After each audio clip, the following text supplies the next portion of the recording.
আমার শাশুড়ি মার কাছ থেকে শেখা এই রেসিপিটা বড়ার ঝাল, সেটাই আজ রান্না করব। কিছুটা ডাল ভালো করে ধুয়ে ভিজিয়ে রেখেছিলাম 2-3 ঘন্টার মতো। তারপর আমি ওটাকে বেটে কড়াতে তেল দিয়ে বড়া ছোট ছোট বড়া করে ভেজে নিচ্ছি। তো দেখো বড়াগুলো আমার সুন্দরভাবে ভাজা হয়ে গেছে। এবার আমি এগুলোকে একটা পাত্রে তুলে নিচ্ছি। তারপর ওই তেলেতেই 5 ফোড়ন, শুকনো লঙ্কা, তেজপাতা ফোড়ন দিয়ে কুচিয়ে রাখা আলুগুলো দিয়ে ভালো করে ভেজে নিচ্ছি।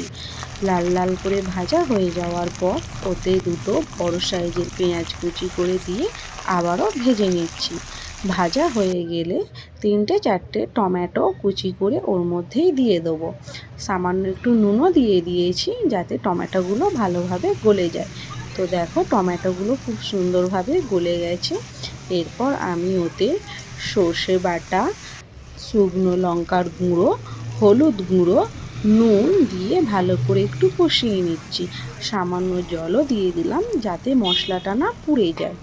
তো অনেকটা পরিমাণ জল দিয়ে দেবো, বেশি করেই জলটা দিচ্ছি কারণ বড়াগুলো যখন আমি ওতে দেবো জলটা সব টেনে নেবে।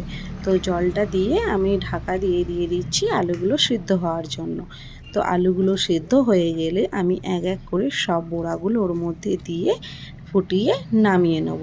দেখো বন্ধুরা কেমন হয়েছে, তোমরা বাড়িতে অবশ্যই ট্রাই করো, ভালো লাগবে।